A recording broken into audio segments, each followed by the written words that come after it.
Assalaamu calaykum waraxmatullaahi wabarakaatuh. Xayawaanada ugu orodka badan dunida. Orodka xayawaan kasta ee dunida ku nool ayaa waxay ku xiran tahay sii jiritaanka noloshiisa. Si uu u sii noolaado, ugaarsaduhu waa inuu lahaadaa xawaare ka orod badan ka uu ugaarsanayo si uu u qabto noloshiisana u badbaadiyo isagana baahi tiro. Halka kan la ugaarsanayo ay tahay inuu yeesho xawaare ka orod badan midka ugaarsanaya si uu uga badbaado cadowgiisa noloshiisana u sii wato.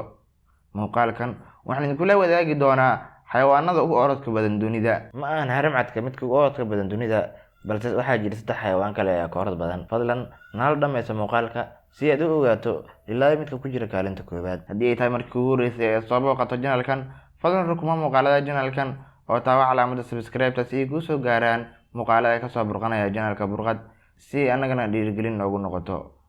Lana wadaag asxaabtaada oo u sii share gareey. Mahadsanid.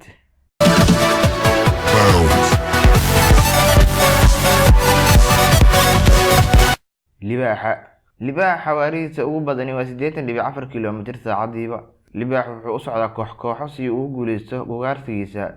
Koox walba oo libaaxaasi waxay ka kooban tahay 15 ilaa 40 libaax.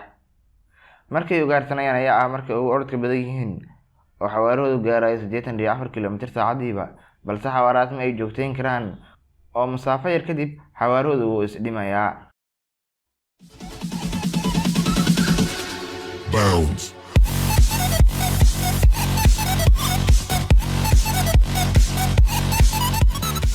Lookiinsiga waxay leedahay xawaare la mid ah kan libaaxa 80.4 kiiloomitir saacadiiba, waana isleeyahay quudata cawska, waxaana laga helaa koonfurta iyo bariga qaaradda Afrika. Lookiinsigan way koraan ilaa ay dhererkoodu ay ku gaarayo 1.3 mitir. Garbaheeda iyo lugaheeda xooga badan ayaa ka caawinaya inay ka badbaado cadowgeeda ayna dhaqaaqdo xawaare dhan 80.4 kiiloomitir saacadiiba, balse xawaaraha zaa'idka ah ayaa wuxuu ku kooban yahay masaafo yar oo keliya. Sida caadiga ah waxay iskula socdaan kooxo, waxayna ka qaxaan dhulalka ay ka jiraan abaaraha, waxayna raadsadaan dhulal qoyan cawsna leh.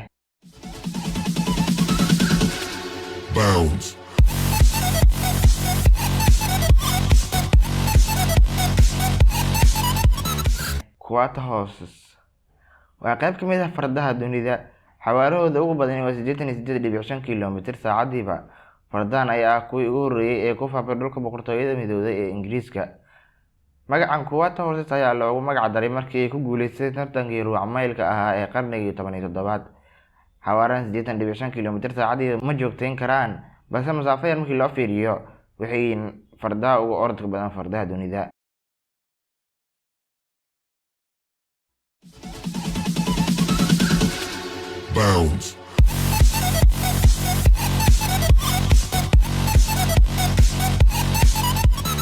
Springbok waa qayb ka mid ah biqiidka. Wuxuu leeyahay xawaare gaaraya 88.5 kiiloomitir saacadiiba.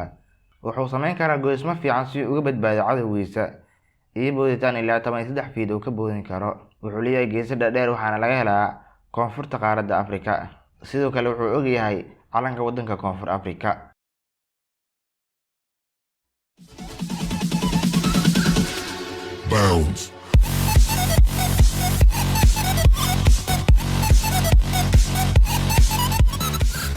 Pronghorn antelope waa nooc ka mid ah biqiidka dunida.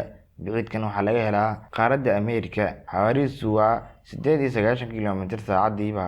La mid ah xayawaanada kale ee orodka badan, wuxuu leeyahay awood uu ku ordi karo xawaare sare masaafo dheer iyadoo aan daalin. Kuwooda yaryar marka ay dhashaan ayaa waxay socon karaan ilaa 300 mayl halkii geedi.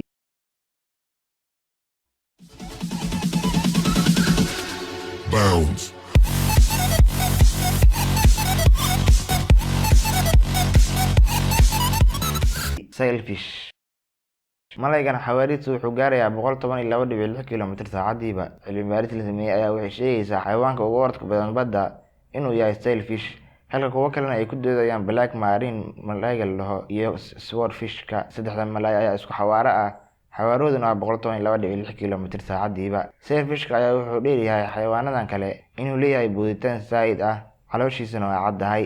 Wuxuu afka ku leeyahay mudac dheer oo wax ku ugaarsado.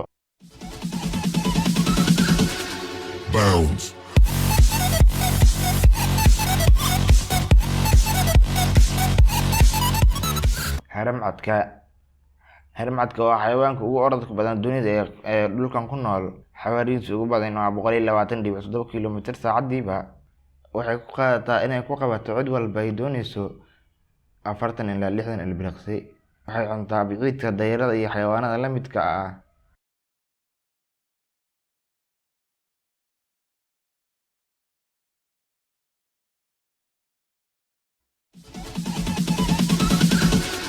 Bounds.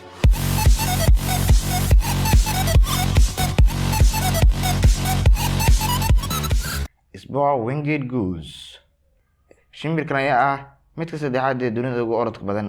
Xawaarihiisu waa 141.6 kiiloomitir saacadiiba. Waxaana laga helaa koonfurta qaaradda Afrika. Dhererkeedu waa 40 inch. Culeyskeeduna waa 8 kiiloogaraam. Waxaa laga helaa dhulalka qoyan, webiyada iyo harooyinka qaaradda Afrika. Way guuraan ilaa 100 kiiloomitir. Bounds.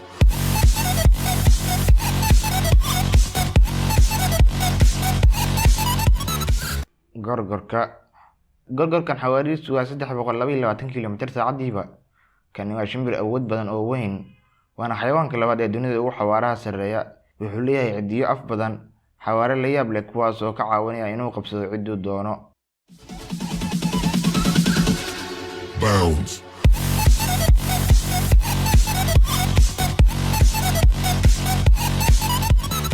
Brooklyn Falcon.